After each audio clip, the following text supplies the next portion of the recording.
செய்தி வாசிப்பாளர்கள் கவினா வர்ஷினி மற்றும் இனியா ஸ்ரீனிகா.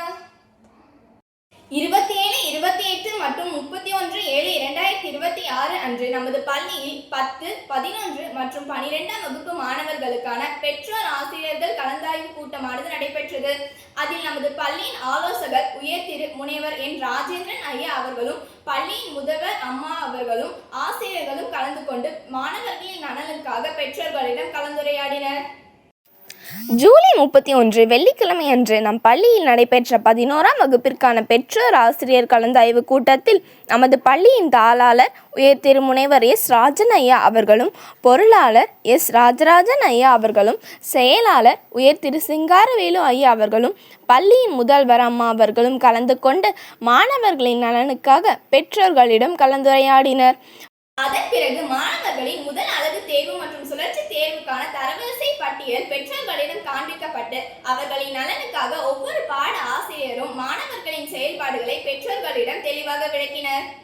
28/7/2026 அன்று விவேகானந்தா கல்வி நிறுவனத்தில் பாரத சாரண சாரணியர் மற்றும் வழிகாட்டுதல் இயக்கத்தின் ராஜ புரஸ்கார் விருது வழங்கும் விழா சிறப்பாக நடைபெற்றது. இவ்விழாவில் நமது பள்ளியை சேர்ந்த 37 சாரண சாரணியர் மாணவர்கள் கலந்து கொண்டனர். அதில் 15 மாணவர்களுக்கு பாரத சாரண சாரணியர் மற்றும் வழிகாட்டு இயக்கத்தில் சிறப்பான செயல்பாடு, ஒழுக்கம், தலைமைத்துவம் மற்றும் சமூக சேவையில் காட்டிய அர்ப்பணிப்புக்காக ராஜ புரஸ்கார் விருது பெற்றனர்.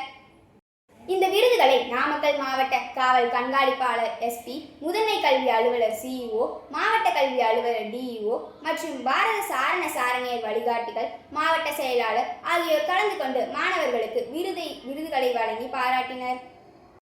மேலும் பள்ளியின் நிர்வாக குழு உறுப்பினர்களும், பள்ளியின் முதல்வர் அவர்களும், இருபால் ஆசிரியர்களும், பெற்றோர்களும் மாணவர்களுக்கு பாராட்டுகளை தெரிவித்தனர். குரு பூர்ணிமா என்பது சீடர்கள் தங்களுக்கு அறிவு, கல்வி மற்றும் ஆன்மீக வழிகாட்டுதலை வழங்கும் குருமார்களுக்கு நன்றி செலுத்தி வணங்கும் புனித நாளாகும். இது தமிழ் மாதமான ஆனி அல்லது ஆடி மாதத்தில் வரும் பௌர்ணமி நன்னாளில் கொண்டாடப்படுகிறது. அவ்வகையில் 29/7/2026 அன்று நம் பள்ளியில் கொண்டாடப்பட்ட குரு பூர்ணிமா விழாவில் மாணவர்கள், முதல்வர் மற்றும் ஆசிரியர்களிடமிருந்து ஆசீர்வாதம் பெற்று சிறப்பாக குரு பூர்ணிமா விழாவை கொண்டாடினர். முதல்வர் மற்றும் ஆசிரியர்கள் உரையாற்றியதன் மூலம் மாணவ மாணவியர்கள் குரு பூர்ணிமா கொண்டாடப்படுவதின் நோக்கங்களையும் சிறப்புகளையும் தெளிவாக அறிந்து கொண்டனர். இந்த வார பாடநெறி செயல்பாடாக நமது கேஜி மாணவர்களுக்கு பப்பற்று, அதாவது பொம்மலாட்டம் அல்லது கைப்பாவை நிகழ்ச்சி என்பதை குறிக்கும். இது கைகளால் அல்லது கயிறுகளால் இணைக்கப்பட்ட ஒரு பொம்மையை கொண்டு மாணவர்களுக்கு நடத்தப்படும் ஒரு நிகழ்ச்சியாகும். இந்த கலையை பயன்படுத்தி நமது கேஜி வகுப்பாசிரியர்கள் மாணவர்களுக்கு தாகம் தீர்த்த காலம் என்ற கதையை எடுத்து கூறி மாணவர்களை வியப்பில் ஆழ்த்தினர். மேலும் செய்திகளை அறிந்து கொள்ள தொடர்ந்து இணைந்திருங்கள் கோங்குநாடு மெட்ரிக் நியூஸ் எக்ஸ்பிரஸ் உடன். நன்றி, வணக்கம்.